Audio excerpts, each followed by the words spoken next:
1 लाख के पड़ाव को छूकर सोना वापस लौट आया। क्या अब तेजी की हवा थम गई है या फिर यह सिर्फ एक ब्रेक है और एक बड़ी रैली के पहले का ये ठहराव है? क्या ब्याज दरों, डॉलर, जियोपॉलिटिकल रिस्क जैसे फैक्टर्स अब गोल्ड के भाव में डिस्काउंट हो चुके हैं और असली चाल अब चांदी दिखाएगी? ये तमाम सवाल आप लोगों के मन में भी होंगे। क्लासिक गोल्ड या वॉलेटाइल सिल्वर, किसकी चमक अब यहाँ से बाजार में ज़्यादा दिखेगी? आइए जानते हैं सोने और चांदी के सफर का अगला पड़ाव कैसा होगा आज के इस खास शो में, सोने का टर्निंग पॉइंट। और आज इस खास पेशकश को और भी खास बनाने के लिए हमारे साथ 4 मेहमान हैं। मानव मोदी हैं मोतीलाल ओसवाल से, अमित खरे हैं जीसीएल से, और साथ ही 2 और मेहमान हमारे साथ हैं। राजेश रोकड़े हैं, चेयरमैन हैं जीजेसी के, और अविनाश गुप्ता हैं, वाइस चेयरमैन हैं जीजेसी के। आप दोनों मेहमानों का भी बहुत बहुत शुक्रिया। इनफैक्ट चारों मेहमानों का बहुत बहुत शुक्रिया। शुरुआत हम सबसे पहले अमित जी आपके साथ करेंगे। 1 लाख का लेवल छूने के बाद सोना क्यों फिसला? ये करेक्शन है या ट्रेंड रिवर्सल? आप इसे कैसे देखते हैं अमित जी? नमस्कार सुमन जी। बिल्कुल 1,01,000 के आसपास का इसने अभी रिसेंट में 5-7 दिन पहले, 10 दिन पहले ही हाई बनाया था सोने ने। वहां से करेक्शन देखा और अभी भाव देखा जाए तो 97,000 के आसपास ट्रेड कर रहे हैं। मोटा मोटी देखा जाए तो 4,000 के आसपास का करेक्शन इसमें जो है प्राइजेस में देखने को मिला। करेक्शन का मेनली जो वजह है, जो अभी लड़ाई का माहौल जो चल रहा था ईरान के बीच में और इजराइल के बीच में भी, और ये जो तनातनी दोनों कंट्रीज में और बीच में ट्रम्प का भी जो है हस्तक्षेप रहा है। तो जैसे ही ये सीज फायर की न्यूज आई उसके बाद से ही सोने में करेक्शन स्टार्ट हो चुका था। ऑलरेडी हायर जो है प्राइजेस पे फिजिकल में डिमांड भी कहीं ना कहीं नदारद थी, जिसका कि असल जो है डिमांड के चलते प्राइजेस में अभी करेक्शन देखने को मिला। ये 2-3 वजह रही है जिसके चलते हमने सोने की कीमतों में गिरावट देखी। बट ओवरऑल देखा जाए तो ये जो अभी गिरावट सोने में 2-3 दिनों में देखने को मिली है, ये एक अच्छी अपॉर्चुनिटी है ट्रेडर्स के लिए। जो लॉन्ग टर्म ट्रेडर हैं उनको जो है निचले स्तरों पर अच्छी जो है खरीदारी करनी चाहिए। मेरे को लग रहा है आगे आने वाला समय जो है सोने चांदी के लिए काफी अच्छा रहने वाला है। तो आपको लग रहा है कि आने वाला समय फिर से अच्छा हो सकता है? ये गिरावट आपको लगता है खरीदारी का मौका है? राजेश जी, आपसे मेरा सवाल होगा, 1 लाख के पास गोल्ड का भाव पहुंचने पर ग्राहकों की खरीदी पर क्या असर हुआ? क्या लोग अब हल्के गहने और ज्वेलरी और सिल्वर ज्वेलरी की तरफ शिफ्ट हो रहे हैं क्या?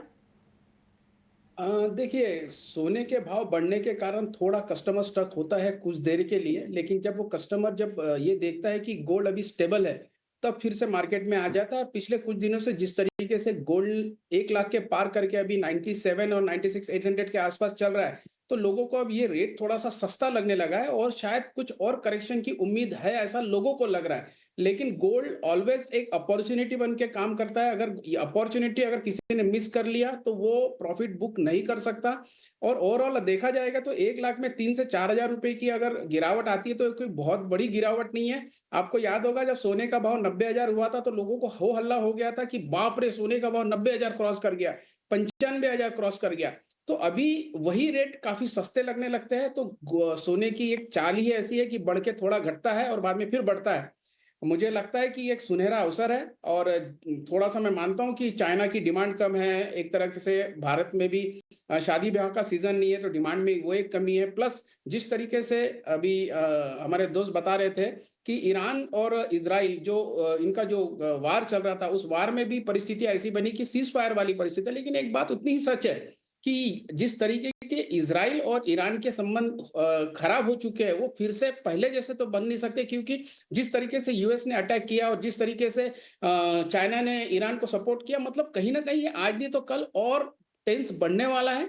ये टाइम बीइंग कुछ समय के लिए रह सकता है कि थोड़ा-सा माहौल थोड़ा ठंडा रह सकता है, लेकिन आने वाले दिनों में फिर से गोल्ड एक नई ऊंचाइयों पे छूते हुए हमें बिल्कुल दिख रहा है। उसके स्ट्रॉन्ग जो चीजें है वो सामने दिख रही है।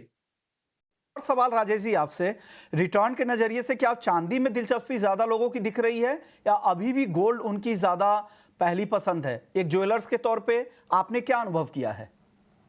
देखिए, चांदी का डिमांड तो बड़ी है, उसमें कोई दो मत नहीं है। चांदी जिस तरीके से 2023 और 2024 का ही रिकॉर्ड देखते हैं तो 3400 डॉलर से, सॉरी 3400 टन से 6800 टन के आसपास का इंपोर्ट, ये दिखाता है कि चांदी में बहुत ज्यादा इजाफा हुआ है इंडिया में ही इंपोर्ट में।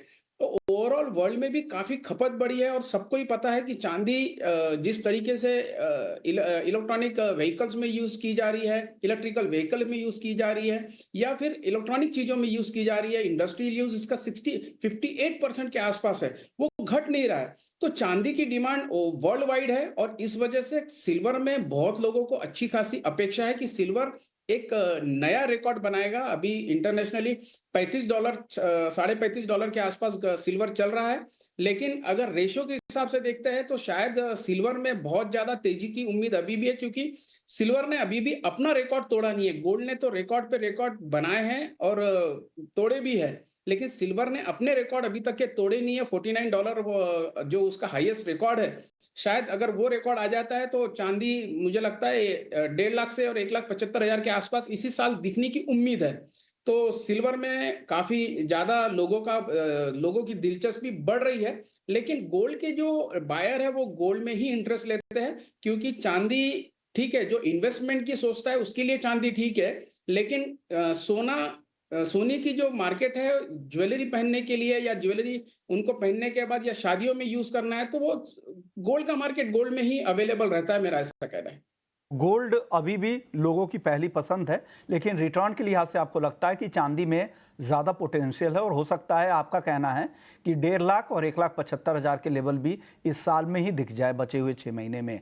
हमारे साथ अविनाश गुप्ता जी भी है, मानव मोदी भी है। मानव, आपसे मेरा सवाल होगा, गोल्ड के इस भाव में क्या सारे पॉजिटिव फैक्टर्स अब डिस्काउंट हो चुके हैं? Positive in the sense gold के लिए जो पॉजिटिव फैक्टर सारे डिस्काउंट हो चुके हैं, और आपको क्या लगता है ये करेक्शन है या ट्रेंड रिवर्सल है? क्या देख रहे हैं आप गोल्ड में? जी नमस्ते विश्वमोहन जी और बाकी सारे पैनलिस्ट को। मेरे ख्याल से जैसे बिल्कुल सोने में ये जो आपका जो सवाल है, बिल्कुल ये मुझे लग रहा है टाइम वाइज करेक्शन के और जा रहा है। जैसे जितने भी फंडामेंटल हम डिस्कस कर रहे हैं या कर चुके हैं, इजराइल ईरान की बात करें, जियोपॉलिटिकल टेंशन की बात करें, आप डिमांड साइड भी देखेंगे तो सेंट्रल बैंक की जो डिमांड थी रिजर्व्स बिल्डिंग की, उसका पेस कम हो गया है। एक खाली जो बायर अभी बचा है मेरे ख्याल से ईटीएफ फ्लो बहुत अच्छा है, कंटिन्यूस बेसिस पे एयूएम्स बढ़ रहे हैं, एसपीडीआर फ्लो भी है। लेकिन उसके अलावा मेरे पास अभी यहाँ से एक नया ट्रिगर चाहिए। अगर नया रैली की तरफ या ऑल टाइम हाई की तरफ जाना है तो फंडामेंटली कोई ऐसा स्टोरी अभी डेवलप मेरे हिसाब से नहीं हो रहा है जो शायद इसको नया हाई ऑल टाइम हाई तक लेके जाए। बिल्कुल शायद एक हफ्ते बाद 90 डे वाला जो पीरियड है ट्रम्प के टैरिफ का, वो खत्म हो जाएगा। तो वो शायद एक बार देखना पड़ेगा कि 90 डे पीरियड के बाद प्रेसिडेंट ट्रम्प का क्या उसमें रवैया होता है, क्या वो बात करते हैं। अगर और एक्सटेंशन मिलेगा तो may be that could be a trigger. लेकिन अभी के लिए मेरे ख्याल से एक साइडवेज ब्रॉड रेंज में ही गोल्ड ट्रेड करना चाहिए। नए बाइंग के लिए, नए रैली के लिए थोड़ा शायद वेट कर सकते हैं। मे बी थोड़ा डिप मिले, 96,000 के आसपास एक लेवल है शॉर्ट टर्म में, जो वहां पे अगर बाइंग मिलता है तो बिल्कुल ले सकते हैं। थोड़ा कॉशन के साथ साइडवेज मार्केट है, तो अगर ट्रिगर मिलता है तो बिल्कुल मौका ढूंढेंगे। लेकिन अभी के लिए एक टाइम वाइज करेक्शन में ही चलना चाहिए गोल्ड, ऐसा लग रहा है। ओके, आप बताइए अविनाश जी, आपको क्या लग रहा है? क्या अब सोने की तेजी का दौर कुछ समय के लिए थम सकता है या फिर से एक ये नया टर्निंग पॉइंट है गोल्ड मार्केट के लिए? नमस्कार विश्वमोहन जी। नमस्कार मैं सर। आपको इसके लिए एक चीज बताऊंगा। गोल्ड कंसोलिडेशन फेज में है।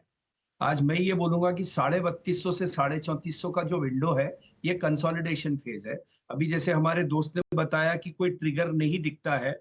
आज ही I was reading the news, एक टसल यूएस में चल रही है, sanctions to Russia, China and India, जिसके अंदर की वो लोग प्रेशर डालना चाहते हैं रशिया के ऊपर यूक्रेन का वार बंद करने के लिए, and they want to make stringent policy wherein they are talking about 500% tariff on those countries who are going to buy crude oil from Russia. और आप ये देखिए, जिसके लिए कि ट्रम्प तैयार नहीं है। तो आज जो हमारे साथ में एक चीज हमको देखनी पड़ेगी कि बहुत ज्यादा एक उथल पुथल की कंडीशन है, और जहां पर उथल पुथल होती है वहां पे सेफ हेवन के जैसे गोल्ड को सब लोग बाइंग की तरफ जाते हैं। तो आज मैं ये बोलूंगा कि बहुत ही स्ट्रॉन्ग कंसोलिडेशन फेज में है, और जैसे जैसे आपको एक और चीज देखनी पड़ेगी कि $3300 के जैसे ही नजदीक आता है तो सेंट्रल बैंक की बाइंग आती है। और जो लोग साइडलाइंस पे बैठे हुए हैं, 3400 $3450 के आसपास जैसे ही आता है वो प्रॉफिट बुकिंग करते हैं। तो जब हम आप दोनों चीज को देखते हैं तो वो कंसोलिडेशन फेज में पूरी तरह से बैठा हुआ है। आज भी डॉलर के ऊपर से जो स्ट्रेंथ डॉलर की थी उसकी तरफ से लोग शिफ्ट हो रहे हैं गोल्ड की तरफ, सेंट्रल बैंक्स। तो मुझे नहीं लगता है कि आज की डेट में भी कोई बहुत ज्यादा सरप्राइज एलिमेंट एकदम से आपको आकर के गोल्ड नीचे लेकर जाएगा, ये मुझे नहीं लगता है। मैं अभी भी यही बोलूंगा कि gold still is in a positive phase of the price front. नहीं, आपको जो लग रहा है जो अनसर्टेनिटी है वो अभी भी बरकरार है और वो सपोर्ट करती रहेंगी, इस तरह की खबरें आती रहेंगी, चाहे वो जियोपॉलिटिकल कंसर्न से लेकर हो या ट्रेड टैरिफ को लेकर हो, इस तरह की चिंताएं आगे भी बनी रहेगी और उसका फायदा गोल्ड को मिलता रहेगा। आप मानव, आप अपने क्लाइंट को as a house Motilal Oswal की तरफ से क्लाइंट को किस तरह की एडवाइस दिया जा रहा है गोल्ड में, वो अपने पोर्टफोलियो में कैसे रीबैलेंसिंग कर रहे हैं, क्या रीजिग करने की सलाह दी जा रही है, कितना एलोकेशन गोल्ड के लिए आप लोग सलाह दे रहे हैं फिलहाल इन लेवल्स पर? जी बिल्कुल, मेरे ख्याल से 1 लाख या 99,000 के आसपास जब वो नहीं ब्रेक कर पा रहा था, नहीं टिक पा रहा था, बिल्कुल थोड़ी बहुत एक प्रॉफिट बुकिंग की सलाह दी जा रही थी। अभी भी जैसे हमने कहा है कंसोलिडेशन फेज ही है, ट्रेंड पूरी तरह से खराब नहीं हुआ है, लेकिन जस्टिफाइबल ट्रिगर मिलना अभी मुश्किल है। तो एक जब तक नया ट्रिगर नहीं मिलता है, तो अगर नया एंट्रेंट है, फ्रेश बायर है, तो उसको हम थोड़ा वेट करने के लिए बोल सकते हैं कि मे बी थोड़ा डिप मिले, थोड़ा एक करेक्शन फेज मिले नीचे के सपोर्ट लेवल से, वहां पे री एंट्री की जा सकती है, या तो फिर नीचे में एवरेज किया जा सकता है। गोल्ड के साथ साथ सिल्वर के ऊपर भी थोड़ा हम सलाह दे रहे हैं, क्योंकि सिल्वर का जो एक पैटर्न है, गोल्ड सिल्वर रेशियो भी है, सिल्वर थोड़ा एक बेटर पिक्चर बता रहा है इंडस्ट्रियल मेटल्स की रैली के साथ, तो सिल्वर में भी थोड़ा बहुत एक अलोकेशन सजेस्ट किया जा रहा है। अमित जी, राजस्थान भी एक बड़ा मार्केट है, आपके ज़्यादातर क्लाइंट्स वहीं के हैं, इसलिए मैं ये सवाल आपसे पूछना चाह रहा हूं कि वहां पर किस तरह के सवाल आ रहे हैं जो जिनके पोर्टफोलियो में गोल्ड है, और आप उन्हें क्या एडवाइस दे रहे हैं एज ए हाउस, सिर्फ इंडिविजुअल आपकी तरफ से ही नहीं, आपकी टीम क्या बता रही है उनको? के लिए एक कहावत चलती है, सोना है सदा के लिए। अभी लगभग काफी टाइम से ये टैगलाइन जो है सोने के लिए चल रही है। तो मेरे को लग रहा है सोने के साथ जो अटैचमेंट लोगों का है वो काफी टाइम से है और ये आगे भी बना रहेगा। इससे जो है लगाव जो है ट्रेडर्स का या इन्वेस्टर का कभी छूटने वाला नहीं है। हालांकि 1 लाख के आसपास डिमांड जो है बाजारों में जरूर कम थी, लेकिन जो छोटी ज्वेलरी थी उसके लिए भी लोग काफी डिमांड कर रहे थे। अभी भाव लगभग 3,000 रुपए डाउन आया, तो मेरे को लग रहा है यहाँ से 1,000 या 1,500 रुपए प्राइसेस और अगर गिरते हैं तो फिर से अच्छी डिमांड जो है सोने में निकल के आएगी। और अगले महीने से त्योहारी सीजन भी अपने यहाँ पे चालू हो जाएगा, तो कहीं ना कहीं एक डिमांड निकल के जरूर आएगी। अगर हम लेवल की बात करें थोड़ा इन्वेस्टमेंट के पॉइंट ऑफ व्यू से या ट्रेडिंग के पॉइंट ऑफ व्यू से, तो 96,000 और 95,000 एज पर अगस्त वायदा इसके काफी अट्रैक्टिव लेवल है ट्रेडिंग के लिए। डिमांड जोन है, वहां पे ट्रेडर्स को जरूर खरीदारी करनी चाहिए। वापस मेरे को लगता है ईयर एंड तक 1,04,000 या 1,07,000 के आसपास के भाव देखने को इसमें मिल सकते हैं। तो फिजिकल के लिहाज से भी देखें तो ऊपरी स्टों पे थोड़ी सी डिमांड कम थी, बट प्राइसेस जैसे ही घटे हैं तो अब लगता है वापस फिर से माहौल अगले महीने से इसमें निकल के आएगा और निचले स्तरों पर वापस फिर से जो है फिजिकल मार्केट में एज वेल एज एमसीएक्स में भी डिमांड देखने को मिलेगी। तो आप लोगों को लगता है कि लोअर लेवल पे यहाँ पे बाइंग वापस से लौटेगी, और हमारे सारे एक्सपर्ट्स को लगता है कि सोने की तेजी अभी भी बची है और हर गिरावट में खरीदारी करते रहना चाहिए गोल्ड में, और जो अनिश्चितताएं हैं वो कम नहीं हुई। चलिए, वक्त है ब्रेक का। ब्रेक के बाद अब आप लोगों से रेंज भी हम जानेंगे, तो आप अपना रेंज तैयार रखें। हम चारों मेहमानों से पूछेंगे लोअर लेवल पे सोना किधर जा सकता है अगले 6 महीने में, और ऊपर में किस तरह के लेवल्स आप देख रहे हैं, और यही सवाल चांदी को लेकर भी होगा। जल्द लौटते हैं ब्रेक के बाद।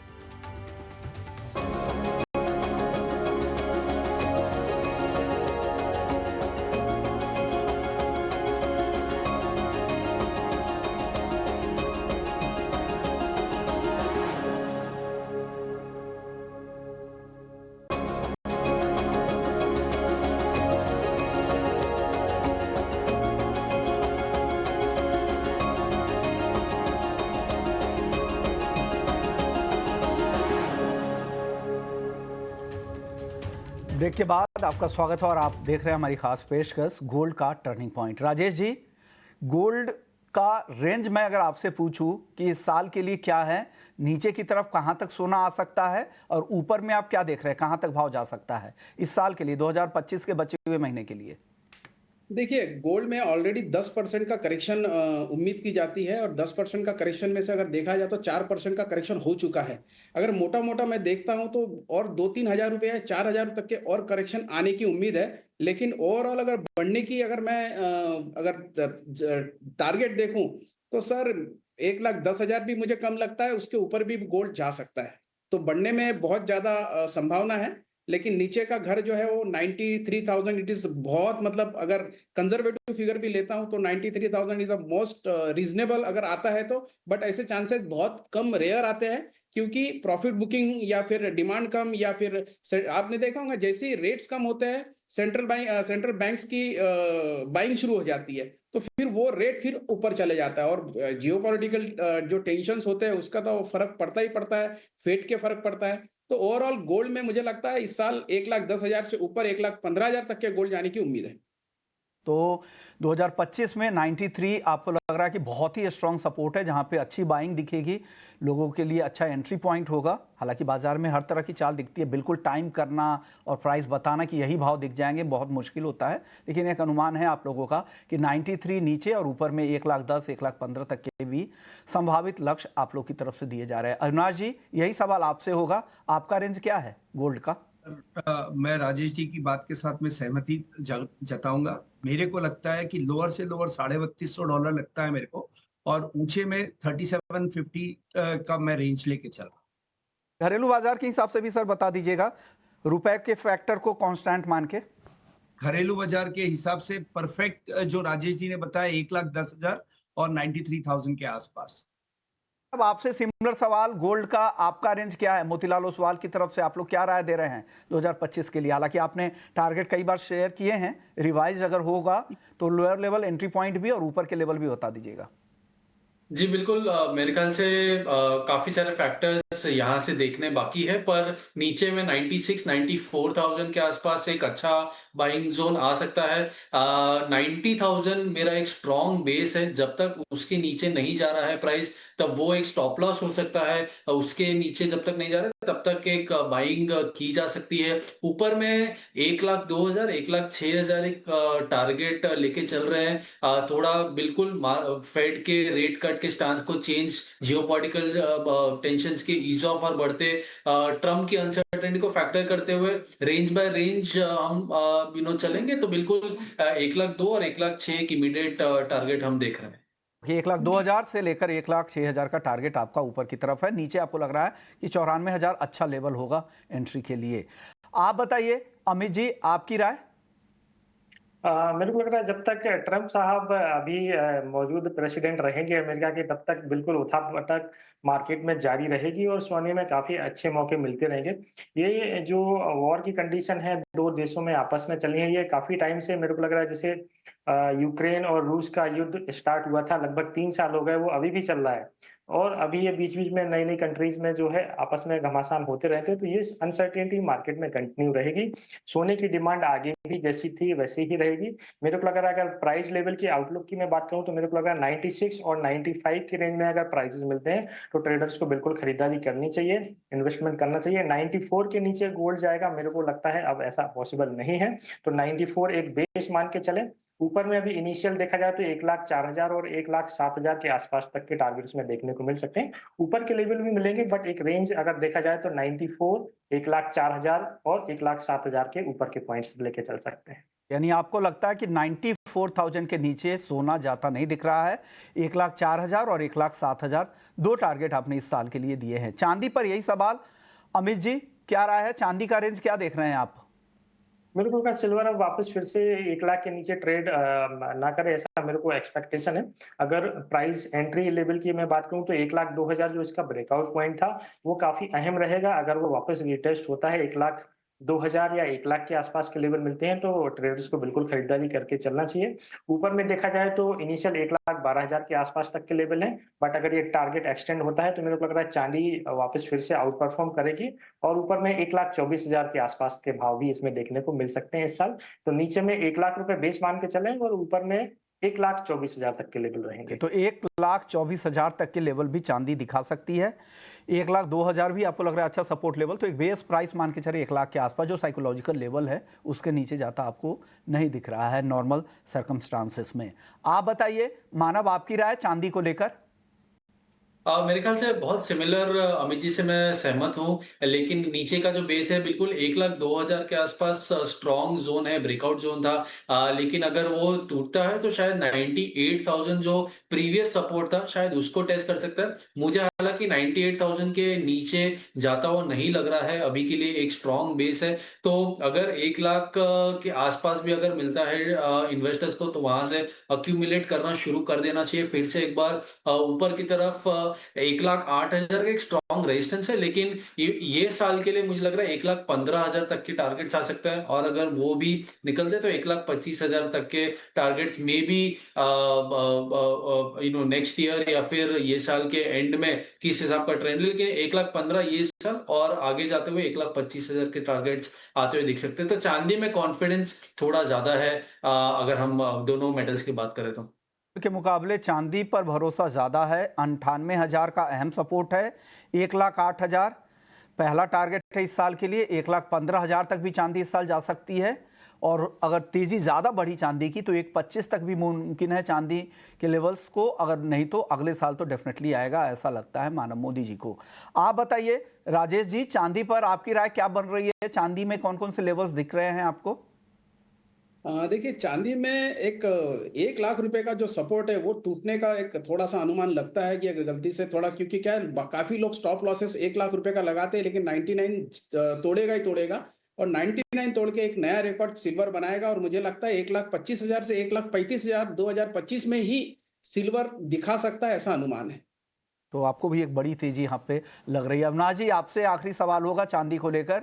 आपके लेवल्स क्या है चांदी को लेकर, और उसके पीछे ट्रिगर क्या है? ऐसे तर्क क्या दे रहे हैं आप चांदी के उस लेवल के लिए?